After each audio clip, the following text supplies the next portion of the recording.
আসসালামু আলাইকুম প্রিয় শিক্ষার্থীবৃন্দ, সবাই কেমন আছো? আশা করি তোমরা সবাই খুব ভালো আছো। তোমাদের সবাইকে লার্ন উইথ রাত্রিতে লোপা ইউটিউব চ্যানেলে স্বাগতম। আমি রাত্রি। আজকে তোমাদের মাঝে আমি চতুর্থ শ্রেণীর আমার বাংলা বইয়ের মোদের বাংলা ভাষা ছড়া নিয়ে কবিতা নিয়ে আলোচনা করব। দেখো, মোদের বাংলা ভাষা কবিতাটি লিখেছেন হচ্ছে সুফিয়া কামাল। আচ্ছা, আজকে যে আমরা বাংলা ভাষায় কথা বলি, এই ভাষাটাকে কি একদিন এসেছে? না, আমাদের মাতৃভাষার বাংলার মর্যাদা পেতে পাওয়ার জন্য অনেক কষ্ট করতে হয়েছে, অনেক মানুষকে জীবন দিতে হয়েছে, অনেক ছাত্র জনতার মিছিলের বিনিময়ে, ত্যাগের বিনিময়ে আজকে আমরা বাংলা ভাষাতে কথা বলতে পারছি, বাংলা ভাষা রাষ্ট্রীয় মর্যাদা পেয়েছে। আজকে কবিতাটি আমাদের মাতৃভাষা নিয়েই লেখা একটি কবিতা। আসো আমরা কবিতাটি একটু আবৃত্তি করি। মোদের বাংলা ভাষা। সুফিয়া কামাল। মোদের দেশের সরল মানুষ, কামার কুমার জেলে চাষা, তাদের তরে সহজ হবে মোদের বাংলা ভাষা। বিদেশ হতে বিজাতীয় নানান কথা ছড়াছড়ি, আর কতকাল দেশের মানুষ থাকবে বলো সহ্য করি। যারা আছেন সামনে আজও গুণী জ্ঞানী মনীষীরা, আমার দেশের সব মানুষের এই বেদুন বুঝেন তারা। ভাষার তরে প্রাণ দিল যে কত মায়ের কোলের ছেলে, তাদের রক্ত পিছল পথে এবার যেন মুক্তি মেলে। সহজ সরল বাংলা ভাষা সব মানুষের মিটাকাশা। দেখো, এই কবিতাটিতে বলা হয়েছে যে মোদের দেশের সরল মানুষ, মানে আমার দেশের মানুষদের সরল ভালো বলে উল্লেখ করা হয়েছে। যেমন কামার কুমার জেলে চাষা, তারা হচ্ছে আমাদের দেশের সরল মানুষ, তাদের তরেই কিন্তু আমাদের এই যে বাংলা ভাষাটা সহজ হবে। আর বিদেশ থেকে বিজাতীয়, মানে বিদেশে থেকে বিজাতীয় বলতে আমাদের দেশের বাইরে যত দেশ আছে সেগুলোকে বিদেশ বলা হয়ে থাকে।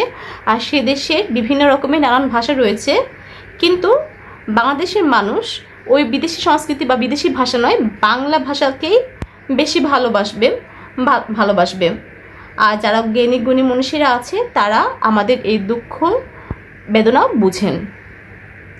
আর ভাষার জন্য প্রাণ দিয়েছে কিন্তু অনেক মানুষ। এই যে ভাষার তরে প্রাণ দিল যে কত মায়ের কোলে ছেলে ভাষার জন্য প্রাণ দিয়েছে, এবং তাদের রক্তে কি হয়েছে, এই ভাষাটা আমরা পেয়েছি, তাদের রক্তে পিছল পথে এবার যেন মুক্তি মেলে। সহজ সরল বাংলা ভাষা সব মানুষের মিটাকাশা। এই যে সহজ সরল ভাষা, এই ভাষাতে কি মানুষের সকল মনের কষ্ট আনন্দ বেদনা সব প্রকাশ করা যায়। এই কবিতাটিতে তাই বলা হয়েছে। দেখো অনুশীলনীতে কি আছে। অনুশীলনীতে আছে হচ্ছে, অনুশীলনীতে প্রথমে আছে জেনে নেই মানে হচ্ছে তোমাদের আসে যে এই একটা কবিতা দিয়ে থাকি, সেই কবিতার মূল ভাব লিখতে বলে। জেনে নেই মানে হচ্ছে কবিতার মূল ভাবটি, মানে কবিতাতে কি বোঝানো হয়েছে তার সংক্ষিপ্তে লেখা হয়েছে। আসো আমরা কবিতার মূল ভাবটি জেনে নিতে পড়ি। দেখো লেখা আছে, আমাদের মাতৃভাষা বাংলা সম্বন্ধে কবিতাটি লেখা হয়েছে। এটা তো আমরা কবিতা পড়ে বুঝতে পেরেছি, তোমার তো এই কথাটা লিখতেই পারবে। আমাদের মাতৃভাষা বাংলা সম্বন্ধে এই কবিতাটি লেখা হয়েছে। আমরা বাংলা ভাষায় কথা বলি। আমাদের বাবা মা দাদা দাদি নানা নানি ঠাকুরদা ঠাকুমা সকলেই বাংলা ভাষায় কথা বলেন। তাহলে আমাদের যারা বাবা মা আছে, দাদা দাদি আছে, নানা নানি আছে, সবাই কোন ভাষাতে কথা বলে? বাংলা ভাষাতে কথা বলে। দেশের সব মানুষই বাংলায় কথা বলেন। রাষ্ট্রভাষা বাংলার দাবিতে 1952 সালে ছাত্রছাত্রীরা মিছিল করেছিল, হরতাল করেছিল। তাহলে রাষ্ট্রভাষা বাংলা দাবিতে কবে ছাত্রছাত্রীরা হরতাল বা মিছিল করেছিল? 1952 সালে। তখন তাদের উপর পুলিশ কি করে? গুলি চালায়। গুলিতে ছাত্রসহ অনেকেই মারা যান। মাতৃভাষার চেয়ে প্রিয় আর কোনো ভাষা হতে পারে না। বাংলাদেশের সব মানুষের মনের কথা, আশা ও আকাঙ্ক্ষা মাতৃভাষাতেই ভালোভাবে প্রকাশ করা যায়। বাংলায় কথা বলার সময় বিদেশি ভাষা ব্যবহার না করাই ভালো। এই যে আমরা অনেক কষ্টে আমরা আমাদের বাংলা ভাষার রাষ্ট্রীয় মর্যাদা পেয়েছি, তাই আমাদের বাংলা ভাষাকেই ভালোবাসা উচিত। বাংলা ভাষাতে কথা বলে আমাদের দেশের সকল সরল মানুষ যেমন বলা হয়েছে কামার, কুমার, জেলে চাষা ছাড়া আরও যত মানুষ আছে সবাই কি তাদের মনের আশা আকাঙ্ক্ষা বাংলা ভাষাতেই প্রকাশ করে। তো এই জন্য বাংলা ভাষাতে কথা বলার সময় আমরা বিদেশি ভাষা ব্যবহার করব না। অবশ্যই বিদেশি যে ইংরেজি ভাষা আমাদের ইন্টারন্যাশনাল ল্যাঙ্গুয়েজ, এটা আমাদের প্রয়োজন শেখার জন্য, জানতে হবে, কিন্তু আমরা বিদেশি ভাষা শিখবো তা অবশ্যই মাতৃভাষাকে ভালোবাসার পর মাতৃভাষা আমাদের আগে, ঠিক আছে? যা আমাদের এই মাতৃভাষার জন্য যেহেতু অনেক মানুষ তাদের জীবন উৎসর্গ করেছে, তাদের সম্মানের জন্য আমরা কি করব, মাতৃভাষাকে ভালোবাসবো। বিদেশি সংস্কৃতির মোহিত না পড়ে আমরা যেন মাতৃভাষাকে অবজ্ঞা না করি। দেখো 2 নম্বরে আছে হচ্ছে শব্দগুলো পাঠ থেকে খুঁজে বের করি, অর্থ বলি এবং নতুন বাক্য লিখি। এখানে কিছু শব্দ দেওয়া আছে, এই শব্দগুলোর অর্থ লিখতে হবে এবং এই শব্দগুলো দিয়ে আমাদের কি করতে হবে, বাক্য গঠন করতে হবে। এই শব্দগুলোর অর্থ তোমরা বইয়ের পিছনে পেয়ে যাবে। এছাড়া আমি খাতায়ও লিখে রেখেছি, আসলে আমরা খাতা থেকে একবার পড়ে নেই এবং বাক্য গঠনগুলো পড়ে নেব।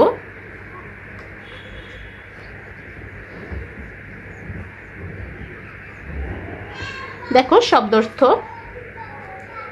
শব্দার্থতে দেওয়া আছে, প্রথমে আছে কামার। কামার অর্থ যারা লোহা দিয়ে জিনিসপত্র তৈরি করে। এটাতে বাক্য হবে কামার আগুন দিয়ে কাজ করে। তারপর আছে কুমার। কুমার অর্থ যারা মাটি দিয়ে হাড়ি, সরা ইত্যাদি তৈরি করে। বাক্য গঠন হবে কুমারের কাছ থেকে আমি একটি হাড়ি কিনেছি। সহ্য করা। সহ্য করা অর্থ হচ্ছে মেনে নেওয়া।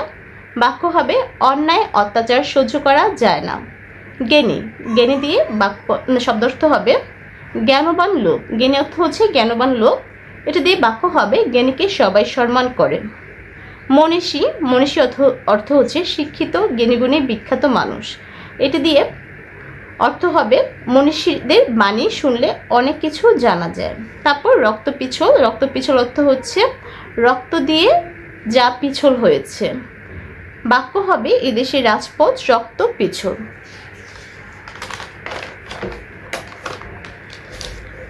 এরপর রয়েছে মুক্তি। মুক্তি অর্থ হচ্ছে স্বাধীনতা। বাক্য হবে 1971 সালে মুক্তিযুদ্ধ হয়েছিল। বিজাতীয়। বিজাতীয় অর্থ হচ্ছে অন্য জাতির। এটি দিয়ে বাক্য হবে বিজাতীয় সংস্কৃতি এদেশে প্রবেশ করেছে। বেদন। বেদন অর্থ হচ্ছে বেদনা। বাক্য হবে বাবাহারা মেয়ের বেদন অনেক। মিটাপ।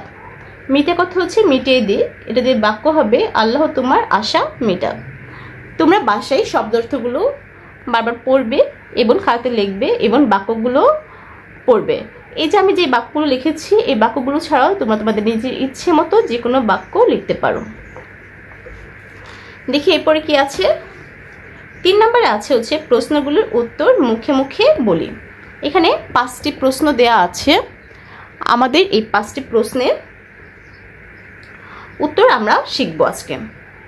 আমি খাতায় লিখে রেখেছি, খাতা থেকে আমি একবার পড়ে দেব, তোমরা আমার সাথে সাথে মুখে মুখে পড়বে এবং পড়া শেষ হলে বাসায় খাতায় লিখে প্র্যাকটিস করবে।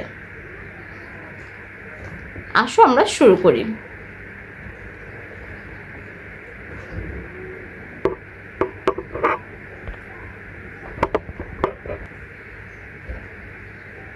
দেখো ক নম্বর প্রশ্ন আছে, বাংলাদেশে কামার, কুমার, জেলে চাষা কোন ভাষাতে কথা বলে? উত্তর হবে বাংলাদেশে কামার, কুমার, জেলে চাষা সকলেই বাংলা ভাষায় কথা বলে। খ এদেশের মানুষের বেদন কি? উত্তর হবে বাংলা আমাদের মাতৃভাষা, অথচ এখন বিদেশি নানান ভাষার শব্দ তার মধ্যে ঢুকানো হচ্ছে। দেখা যায় অনেকে যখন কথা বলে তখন নানান ইংরেজি শব্দ তার মধ্যে ব্যবহার করে। যে ভাষার জন্য প্রাণ দিল দেশের মানুষ সে ভাষাতেই আজ নানান বিদেশি ভাষার শব্দের ছড়াছড়ি। এটাই এদেশের মানুষের মনের দুঃখ, মনের বেদন। দেখো গ নম্বরে আছে কি সহ্য করতে মানা করা হয়েছে? উত্তর বাংলা ভাষার মধ্যে বিদেশিদের নানান ভাষা ছড়াছড়ি সহ্য করতে মানা করা হয়েছে। ঘ তাদের কোন মুক্তির কথা বলা হয়েছে? উত্তর হবে ভাষার জন্য অনেক ছাত্রছাত্রী মিছিল হরতাল করেছিল, পরিণামে পুলিশের গুলিতে তাদের জীবন দিতে হয়েছিল, আর তাই তাদের রক্তপিছুর পথে বাংলা ভাষার মুক্তির কথা বলা হয়েছে। ও নম্বর প্রশ্ন, বাংলা ভাষাকে সহজ সরল ভাষা বলা হয়েছে কেন?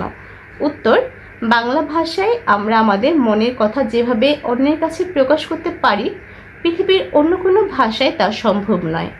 এই কারণে বাংলা ভাষাকে সহজ সরল ভাষা বলা হয়েছে। এই 5টা প্রশ্ন আমাদের শেষ। তারপর দেখো 4-এ আছে কবিতাটি পড়ে কি বুঝলাম তা সংক্ষিপ্তে লিখি। কবিতাটি যেহেতু আমাদের মাতৃভাষা বাংলা নিয়ে, কবিতাটি পড়ে আমরা মাতৃভাষাকে যে সম্মান করতে হয়, বিদেশি ভাষা যাতে মাতৃভাষার মধ্যে না ঢোকানো হয় সে সম্পর্কে বুঝেছি। আর এই সম্পর্কে আমরা একটু সংক্ষেপে গুছিয়ে লিখেছি। ঠিক আছে, আসো আমরা একটু পড়ি কবিতা পড়ে আমরা কি বুঝলাম। উত্তর: কবিতাটি পড়ে আমরা বুঝলাম আমরা বংশ পরম্পরায় বাংলা ভাষাতেই কথা বলি। এই ভাষার জন্য বাংলায় মানুষ আন্দোলন সংগ্রাম করেছেন, অনেকে রক্ত দিয়েছেন। মাতৃভাষার চেয়ে অন্য কোনো ভাষা মানুষের কাছে এত আপন হয় না। প্রতিটি মানুষ তার মাতৃভাষার মাধ্যমে মনের আশা আকাঙ্ক্ষা সঠিকভাবে প্রকাশ করতে পারেন। 5-এ আছে কবিতাটির প্রথম 8 লাইন মুখস্থ বলি। তোমরা কবিতাটির প্রথম 8 লাইন দাড়ি কমা সহ সুন্দরভাবে শুদ্ধভাবে মুখস্থ বলবে। তারপর 6 নম্বর আছে কবিতার প্রথম 8 লাইন বই না দেখে ঠিকঠাকভাবে লিখি। এটা তোমাদের বাড়ির কাজ। কবিতার প্রথম 8 লাইন তোমরা বই না দেখে ঠিকঠাকভাবে লিখবে। এরপরে আছে হচ্ছে আমার প্রিয় মাতৃভাষা নিয়ে 5টি বাক্য লিখি। যদি এখানে আমি লিখে রেখেছি আমার প্রিয় মাতৃভাষা নিয়ে 5টি বাক্য। আসো আমরা খাতা থেকে একবার পড়ি।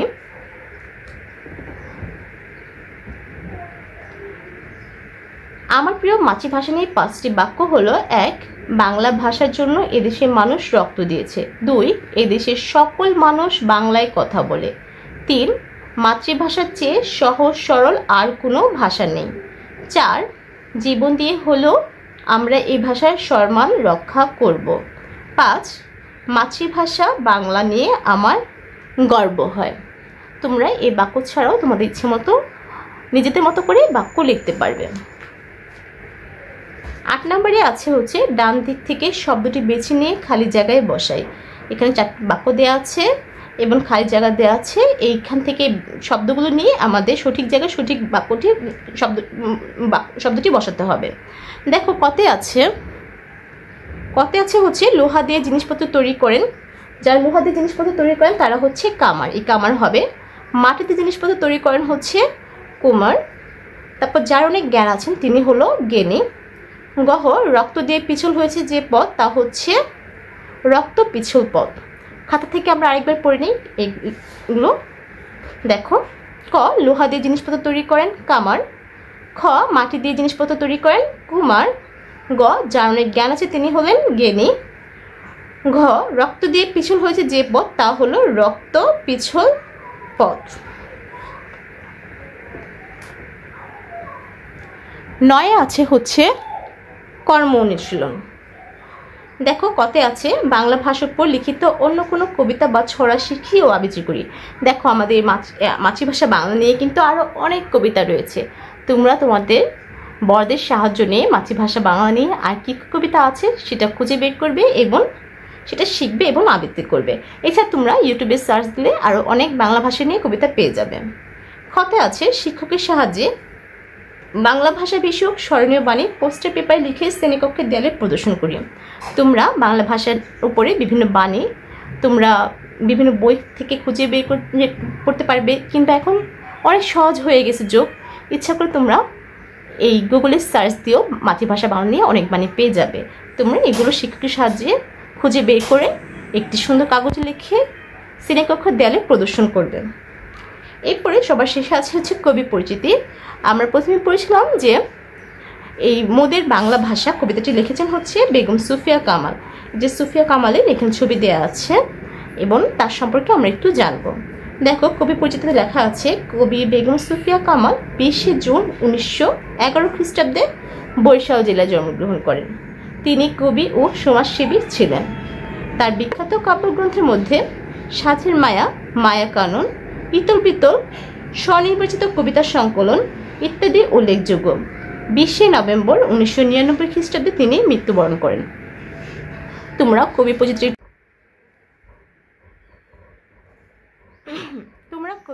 কবিতাটি বাসায় ভালো মতো পড়বে।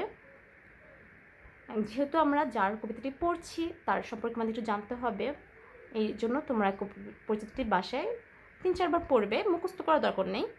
আর আজকের পাঠটি আশা করি তোমাদের খুব ভালো লেগেছে। তোমরা পাঠটির থেকে কোনো যদি সমস্যা থাকে তা অবশ্যই আমাকে কমেন্টস করে জানাবে।